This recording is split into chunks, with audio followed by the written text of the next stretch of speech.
Okay, so I write because there is a mistake. I just noticed yesterday there was a typo. Well, typo. This the Zassenhaus conjecture.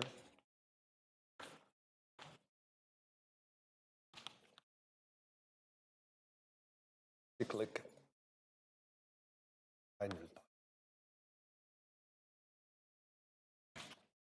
Well, I must start saying that I don't know if it holds for this class. So just we get some work or some progress in this particular case. Well, anyway, I should thank the organizers for letting me explain this recent work. This is recent work with Mauricio Caicedo, former student of mine that now is in Brussels. Well, I will repeat several things that Wolfgang said this morning. For those who probably are not in the topic, it's okay to hear twice. Well, all the time G is going to be a finite group. And I'm interested in understanding the torsion units of the integral group. So this is the main object. I want to know how they are, okay? Well, half of the units have augmentation 1, the other half has augmentation -1, so it's enough to reduce the units of augmentation 1. So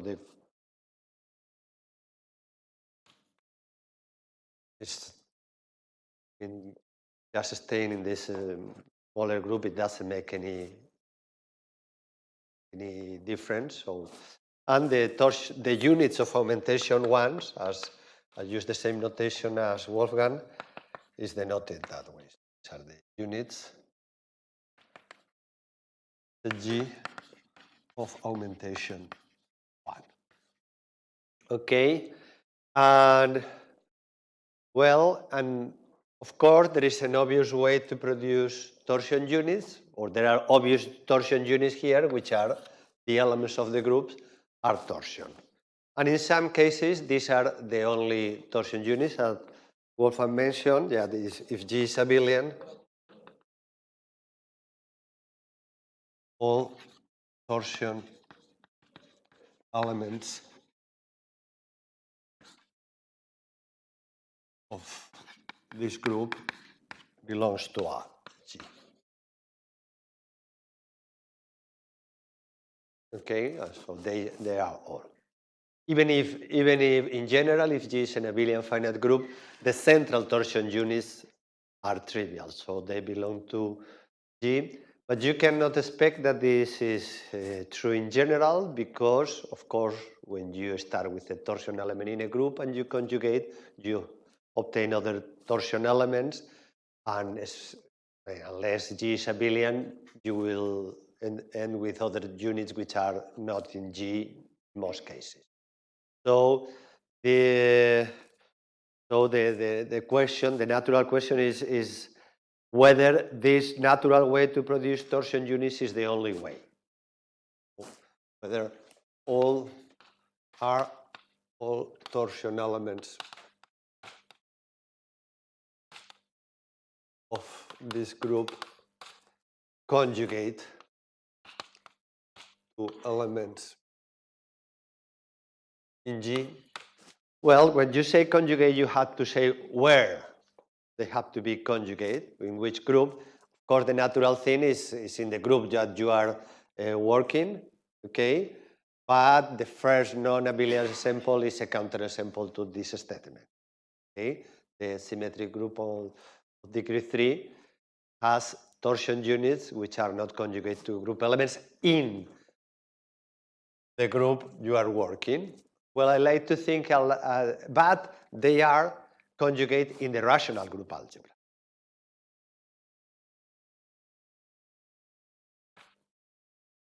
And this was posed as a conjecture by Zassenhaus in 1974, as Wolfgang showed us this morning. So the Zassenhaus conjecture said that all torsion units of the first Zassenhaus conjecture are conjugated in the rational group algebra to elements in G. Okay, I will abbreviate as ZC, and it appeared in print in 1974. And actually, in the beginning, okay, there were a slow progress on this conjecture. So the first result is due to Hughes and Pearson, which proved it for S3, 1972. And the next result needs several years. That was proved by Allen and Hovey for A4. I should look at my notes because I don't remember the year. In 1980. Okay, so somehow some linear algebra, as what we explained in the course last week, were the methods. Fernandez proved it for S4 in 1987, so something very slow progress. And then Luther and Passy, Professor Passy proved it for A5, so in an unsolvable group in 1989, and they introduced a nice method that we already mentioned in the course, the Luther-Passy method that was later extended by Hertweck, and this is what is known now as the help method. Well, so you see a painful, okay, trying to prove that this is true, but then there was a result by Weiss, which proved it for Nilpotent group. That was a big achievement. In 1991. Okay, that was the first big class of groups for which the Zassenhaus conjecture was true, and so that gives some hope that maybe it's true. Okay, then people started to keep working on different families of groups, and the first one on which many people were trying was metabelian groups. There were a lot of people obtaining partial results for metabelian groups. I should mention, well, I'm not going to be able to mention everybody, but Marciniate, Riller, Sehgal, Weiss, Polfino, Uttar and Pasi, other Indians and other people that I want to remember even. Okay, anyway, so that was in the 80s, on second half of the 80s and the 90s. There were many partial results about metabelian groups, okay? But only in 2008, Hertweck was able to prove it for metacyclic. Okay, and a few years later, we extended with Mauricio Caicedo, Kumar and myself. We extended for cyclic-by-abelian.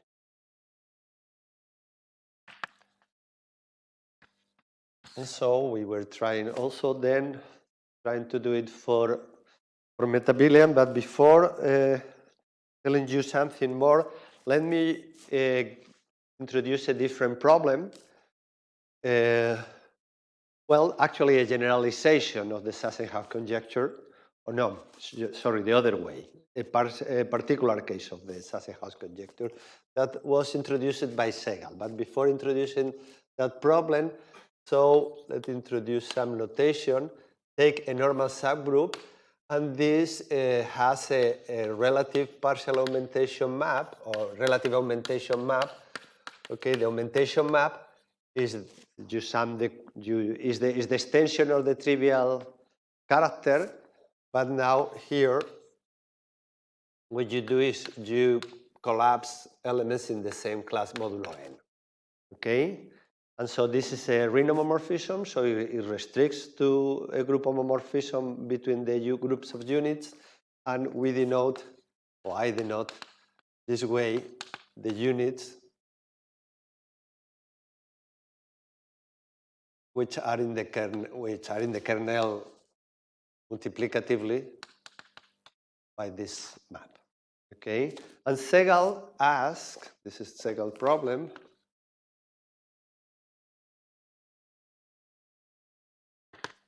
whether the Zassenhaus conjecture is true for units in this group for n a normal nilpotent subgroup.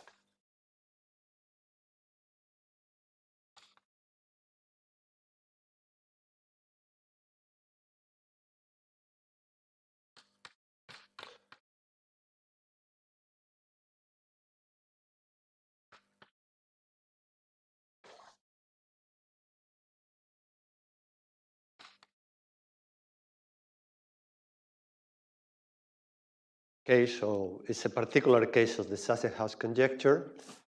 And, well, Eisele and Margolis founded a countersample or negative solution to this problem, and therefore to the Zassenhaus conjecture for a specific group, and actually in a specific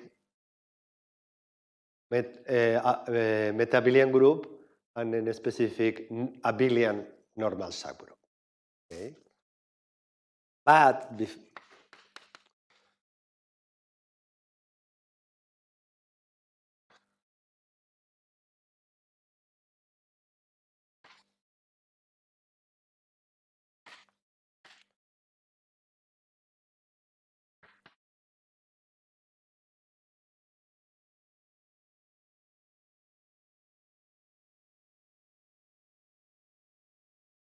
okay, somehow this problem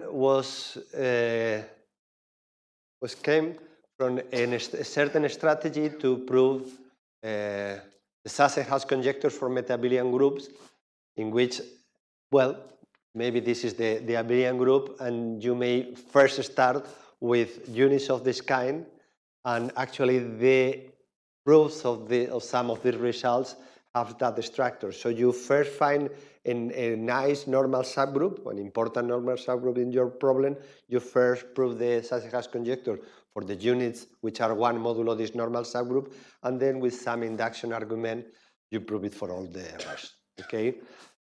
But and this leads to a certain strategy that went to matrices and okay, and this strategy found to be wrong.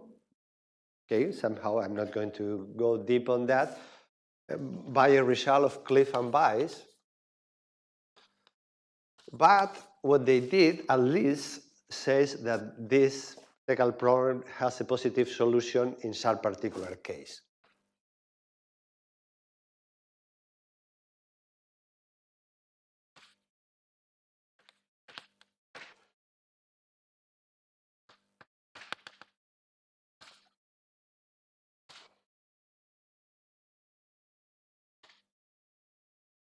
In the particular case that the nilpotent group has at most one non-cyclic Shilov subgroup. So it's a cyclic times a probably non-cyclic P group. Okay? So, okay, somehow this result, together with the sample, the counter sample on which this n is exactly the smallest possible, if you have this in mind, is exactly the direct product of two copies of cyclic groups, is CP times CQ for two different primes, which is like the smallest you can expect in an nilpotent group, which has more than one non-cyclic Shilov subgroup, suggests that, well, okay, maybe, and the fact that we have the result, like, that the Zassenhaus is true for cyclic-by-abelian, maybe if your group has a nice normal cyclic subgroup such that the quotient has a nice structure, maybe the Zassenhaus conjecture that holds in this situation. And this is the case that I am considering. Okay. In fact, we don't know whether the Zassenhaus conjecture holds for supersolvable. Of course, all the counterexamples, okay, cannot produce a supersolvable counterexample with these ideas, with those ideas, okay? So maybe the Zassenhaus conjecture is true for supersolvable, and just a test, okay, maybe we can prove it for cyclic by Nilpotent, and what I'm going to show you is some progress in this direction, okay? Also, it would be nice to know when the Sehgal problem has a positive solution, okay? And these two results, okay, more or less tell you that, okay, there are some kind of clear obstruction in some cases, but we don't know exactly when it holds and when it doesn't hold. Okay, and I'm going to write 3 results that I want to announce here, and I will prove one of them. Okay, I mean, to prove the other 2 will be too technical, but I will prove one of them so that you see more or less the strategy that we, or the methods that we use. Well, the first result is about the Sehgal's problem, So suppose that A is a normal subgroup of G. No, I say something. Oh, I was looking at a different. So this is a nilpotent subgroup, a nilpotent normal subgroup of G containing G prime. Okay. And such that first the P prime part of N is abelian, and the P prime part of G is cyclic. Okay, if you compare with the counterexample, and the Cliff-Weiss is like, okay, something in between and something very, very close, but in some aspects is more general than. Well, then every torsion element here is conjugate in QG to an element of N. Okay, so Sehgal problem has a positive solution in this special case. Okay, so somehow, well, the commutator is not necessarily cyclic, but it has at most the P prime part is cyclic. P part might be very strange and maybe even non-abelian. And this nilpotent group, well, you don't need that this nilpotent group has exactly one or less than one or non-cyclic nilpotent group, but at least the P prime part has to be abelian. So all the Sylow groups are abelian except for maybe the pith one. Okay. Second result is that the Zassenhaus conjecture holds for cyclic by P groups. Okay. So in the special case where the nilpotent group on the top is just P group. Okay. First step, say. Different from? Yeah. P is any prime. So of course, I didn't say, I mean, everybody knows that P is always a prime. Okay? Doesn't matter whether it's odd, even. Well, the third theorem, well, actually there was some question that Wolfgang posed in the thesis defense of Mauricio Caicedo.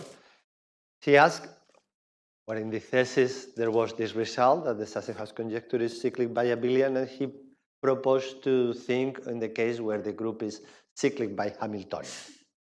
Okay? Hamiltonian means that all the subgroups are normal, so this would be a generalization of that. So the third result concerns that question about whether the Zassenhaus conjecture holds for cyclic by Hamiltonian. Of course, it's a special case of our situation. And unfortunately, we are not being able to prove it in general, but at least in most cases. So suppose that A is a cyclic normal subgroup of G, okay, with G modulo A Hamiltonian, then the Zassenhaus conjecture holds for G if one of the following conditions holds.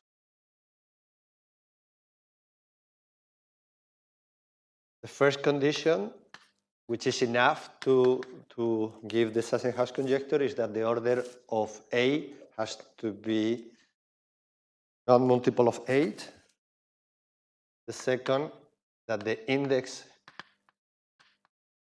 case is not multiple of 16. It also holds.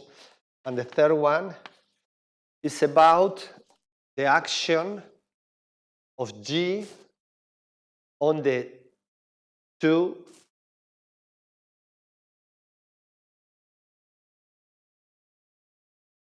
Sylow subgroup of A.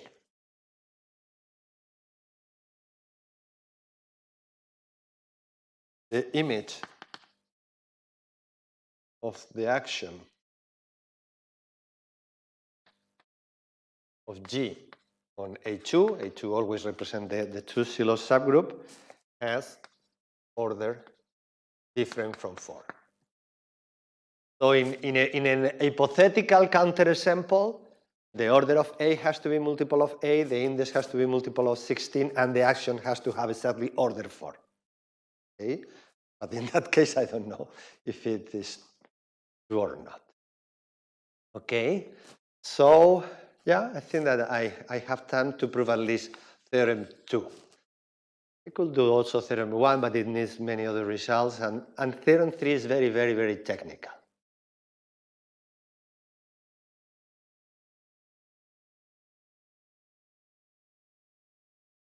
Yes, I write once as just a straight line, and I shouldn't. Anyway, so these are the results that we were able to prove. But let me show you how we prove this. And actually, in the way, I will give you some results. Oh, sorry.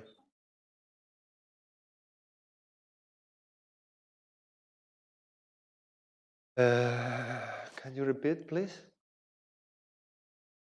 Theorem 1.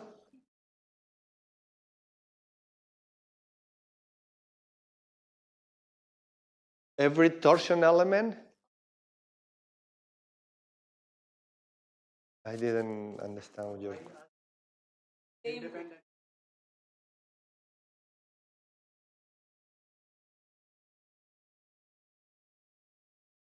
No, every torsion element. So there is no any assumption on the order of the...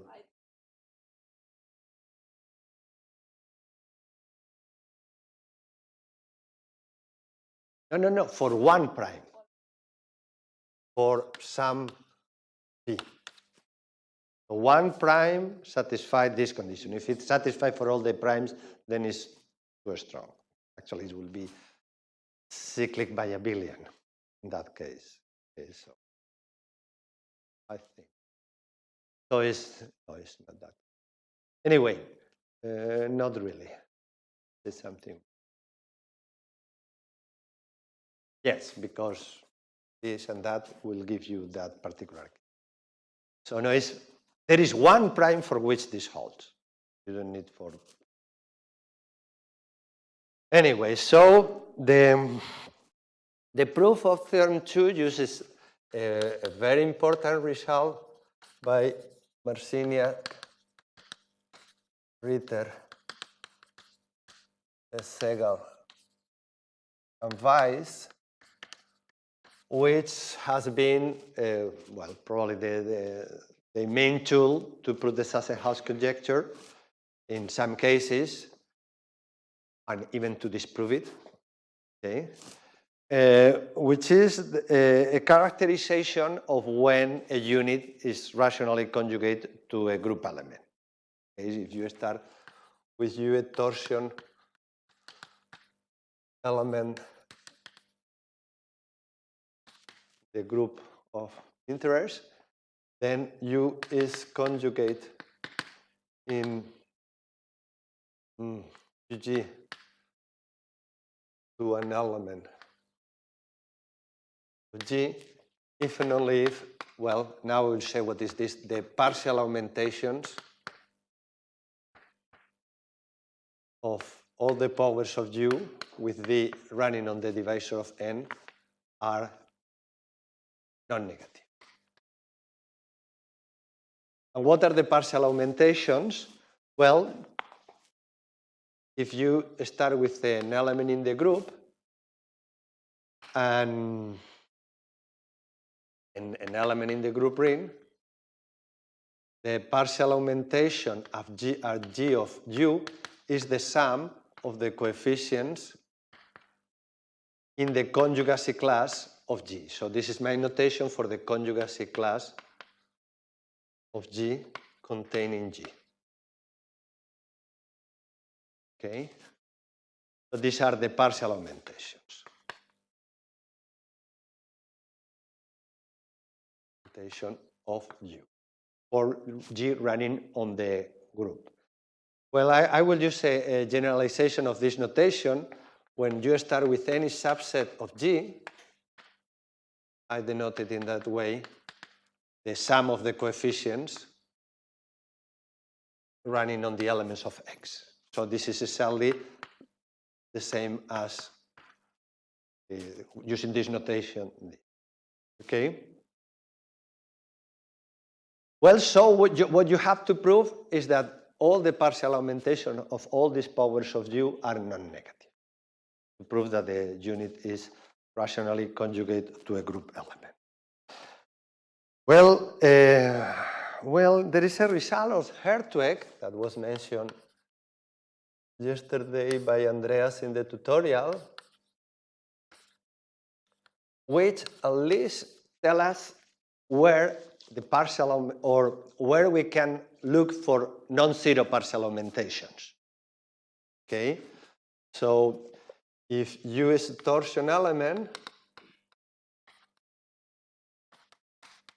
torsion unit of augmentation 1, and the partial augmentation is non-zero, then the order of G has to divide the order of U. So at least a lot of partial augmentations we know that are zero, so we only have to look in elements of a certain order. Orders dividing the order of it. Okay. Okay, now let's start with our general setting. So we take a cyclic normal subgroup G with G modulo A nilpotent.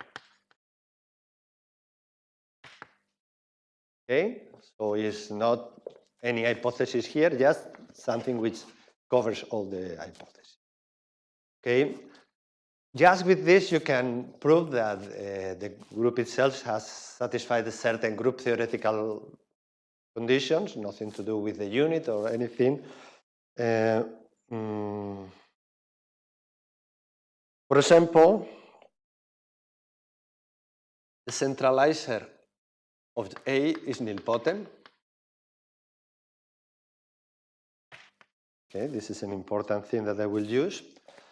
Second, well, if we assume additionally that A is a whole subgroup of A, then, well, first, the centralizer of A is the central of G, of course, of the socle of A, where the socle is the the minimal subgroup containing all the P elements, all the elements of order P, sorry, or different P. Okay, so in this case, in case that A is a whole subgroup of G, we have this condition, and also if the Sylow subgroup of G is non-abelian, then the center has order multiple of P. Okay, so this is just from this hypothesis, it directly follows. Okay, what is the strategy? The strategy is basically arguing by induction, both in the order of the group and in the order of the unit in that order.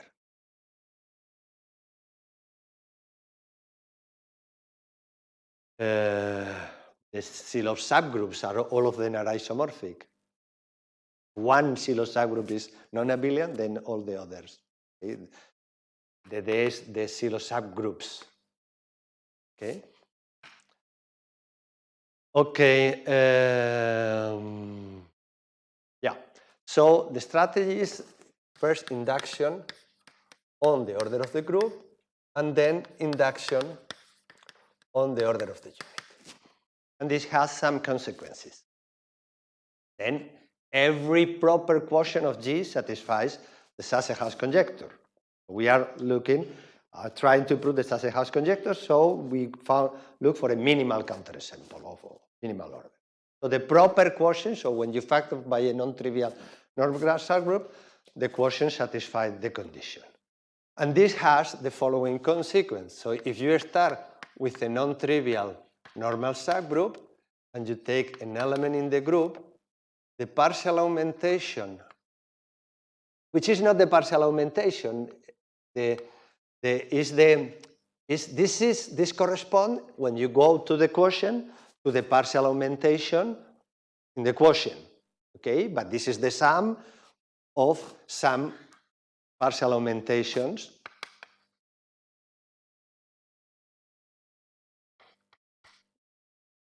when you run on the conjugacy classes. This is the set of conjugacy classes of C of the partial augmentations. Because in the quotient the Zassenhaus conjecture holds, and this corresponds to the partial augmentation of the image of the unit, this is non-negative by the Marciniate-Ritter-Sehgal theorem. Okay? This is one of the tools that we use constantly. Second, because the Zassenhaus conjecture holds for units of smaller order, so if you take a proper power of U, meaning taking a power by a divisor of D different of n different of the order different from 1, then the Zassenhaus conjecture holds in that case.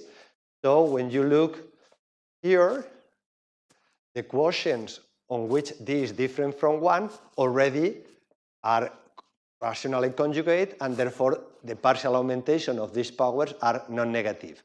So the only one for which you don't know is the particular case where D is 1.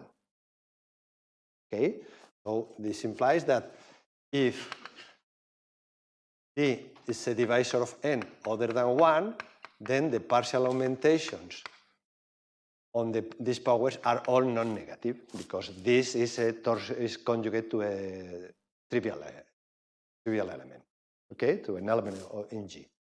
So, but because we are assuming that we are in a counterexample, at least one partial augmentation of U is negative. And we know that when this happens, the order of the element divides the order of the group. Okay? I should rush a little bit to finish the proof. But I'm not going to do the proof completely, because I will need to do some calculation that I don't want to do and you don't want to see. But at least giving you the idea. Okay. Well, you know, we have to prove that or obtain a contradiction. So we want to, if we want to prove that the unit in particular is not rationally conjugate, or we want to prove that it's rationally conjugate to an element in the group, we want to prove that all the partial augmentations are non-negative. Okay? And so we want to see where are the non-zero partial augmentations. Okay? And the first lemma says that if G is an element in the group which is not in the centralizer of A, then that concrete partial augmentation is non-negative. And the trick is simply consider one specific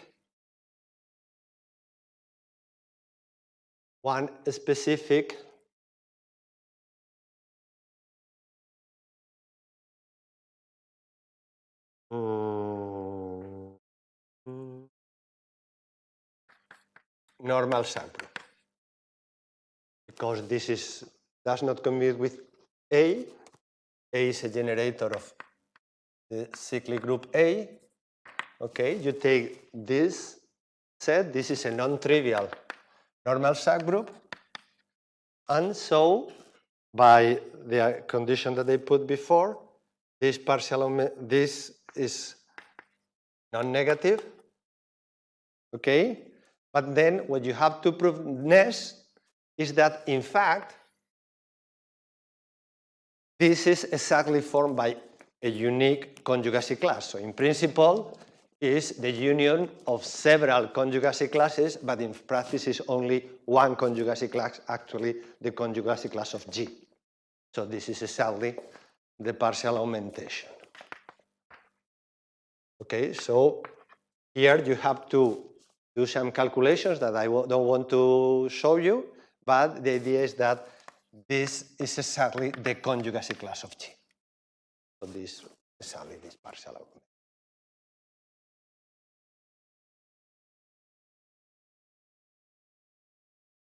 Excuse me? This is the commutator of A and these two elements. This is my notation.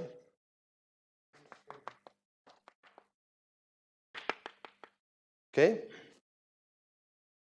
Over all the elements in the group. Okay? Well, in the second lemma,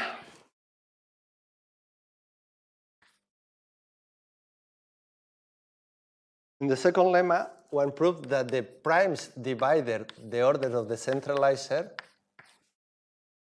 are contained in the primes dividing the order of the unit. Okay.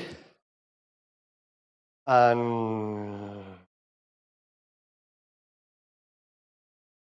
maybe I skip the proof because otherwise, but basically the idea is somehow similar, but you start, the normal subgroup that you use is the pth part of your cyclic group. Okay, if P divides the order of the centralizer, first you can prove that you can show after changing A if necessary that P has to divide also the order of A. So this is a non-trivial normal subgroup because A is cyclic and normal.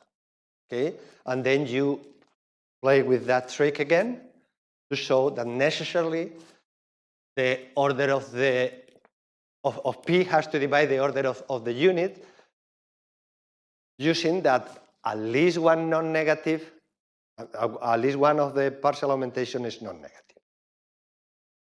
Okay, and with this, I can prove theorem 2.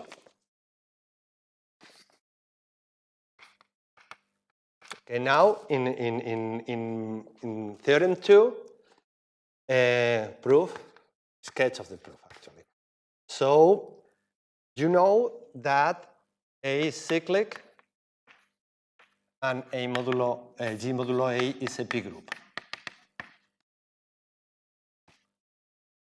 So you can make it a little bit smaller A and stay with the P prime part, and still G modulo the E prime, still the P prime part will be cyclic, and normal, and the quotient will be a P group.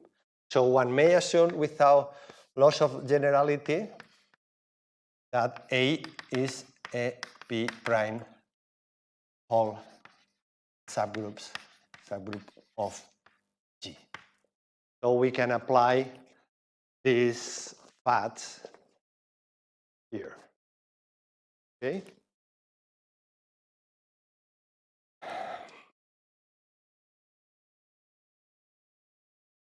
Well, the first part, well, this centralizer, of course, contains A, but is nilpotent and has at most one non-cyclic psilosub. Okay? Okay if I use 5 minutes more? So I can use Cliff-Weiss result. Okay? If the unit will be 1 modulo this normal subgroup, then the Zassenhaus conjecture will hold in that particular case, so it's not the case, because I am assuming that my unit is not rationally conjugate to a group element. So the relative augmentation modulo the centralizer of A is non-1. So when I go modulo the centralization in G, I obtain 1.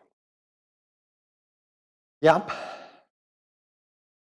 The next, well, because this is a whole subgroup of G, this is exactly the semi-direct product of A and a P group, this Silo subgroup. Okay, but then this cannot be abelian, because in the abelian case, the group will be cyclic-by-abelian, so P is non-abelian.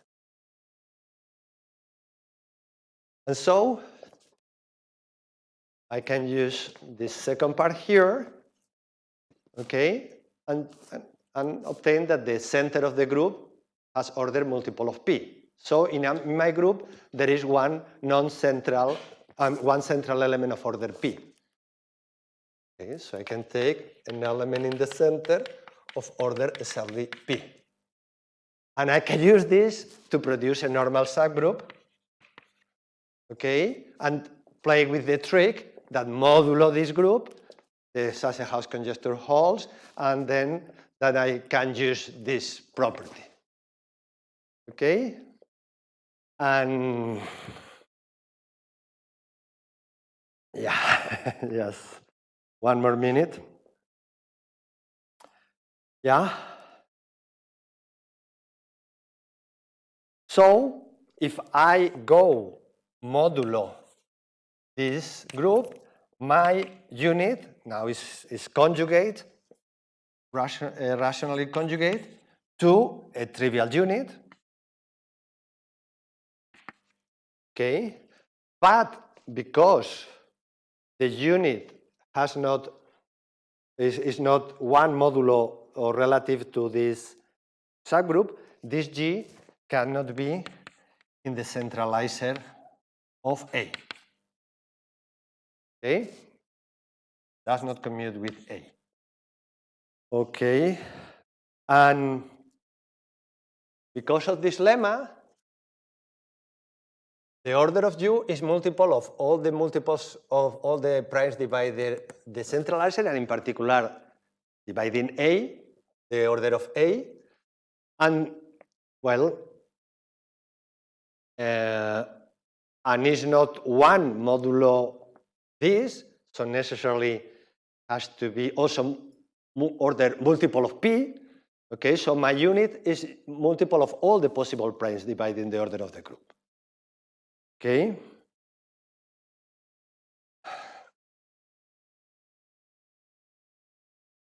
And in particular, because the image of U is modulo this one, and I only can lose one of the primes, this G is of order multiple all the primes dividing the order of A. So the primes divided the order of A also R divides the order of G. And now is when I can use, well, I have to show how, but anyhow, the P prime part in particular, which is exactly the same as the P prime part because the P is the only one missing here, okay? So this implies that the socle of A is contained in the group generated by the P prime part of G, which of course is contained in the group generated by G, and so the centralizers change the order